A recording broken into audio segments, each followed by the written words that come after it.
Hi guys.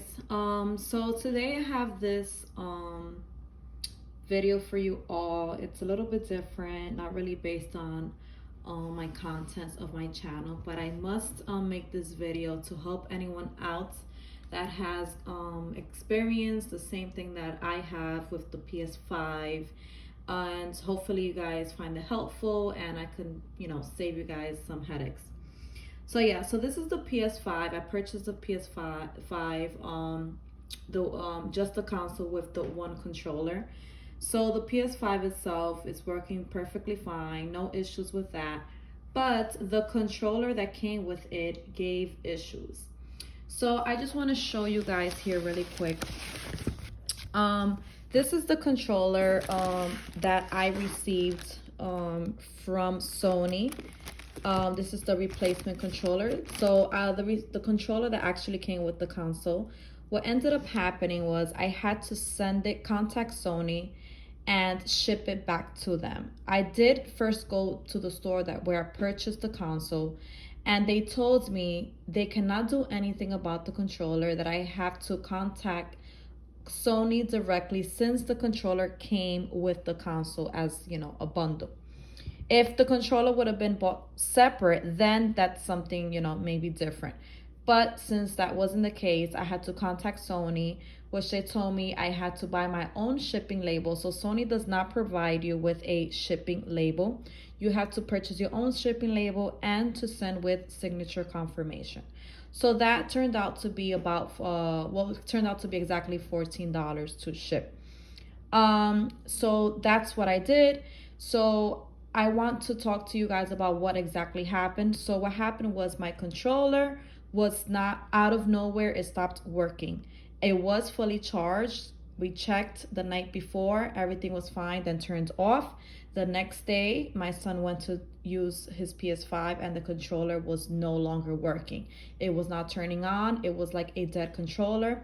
We did take the cable, we connected it in the front. We also tried connecting it in the back to see if that worked. We tried connecting it on my laptop as well, and nothing. It was basically just a dead controller.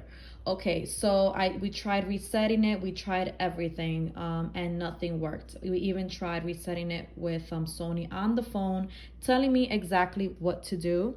So as you all might know, the reset for the controller itself is basically you have to work with this little hole that's here in the back. So you can use anything like a push pin or an earring, anything like that, just to hold it in and do the other steps that it takes to reset. So yeah, so that happened and I had to buy my shipping label. And Sony emailed me the address where I needed to ship the item, and you also need to provide which is here in the box for me. You also need to provide your proof of receipt, so proof of purchase of where you bought your console at. So it needs to have the item number, it needs to have the date you purchased it, and of course your name of proof for proof of purchase. So just be mindful of that. I know a lot of people buy things from eBay or things like that, or even OfferUp.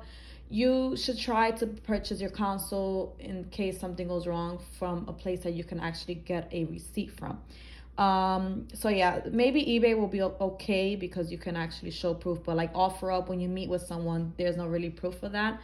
So I don't know how Sony would actually work with you when it comes to not having actual proof of purchase. So yeah, so now I just want to show you guys here, this is the replacement controller that I received, and this one of course is working perfectly fine. Now I do want to mention that I also want to mention that when you ship your controller, you don't have to send in the USB. You just simply have to ship the controller itself, and of course use bubble wrap and things like that. So please be mindful that you need proof of purchase. Please be mindful that you also are going to be left without a gaming controller for about a week to 10 days. So for me, it actually took 10 days to get this controller back and going, So you might need to buy a backup controller just in case something like this happens. you know, so you don't stay without you know, using your console. So yeah. So if you are someone like me that experienced a dead controller, you are not the only one out there. This happened. We just had the console for 5 days, for 5 days only, and we ended up with a dead controller. Okay guys, so I hope you guys find this video helpful, and I hope you guys you know, take in consideration any of the recommendations that I have provided. All right guys, thank you so much for watching. Bye.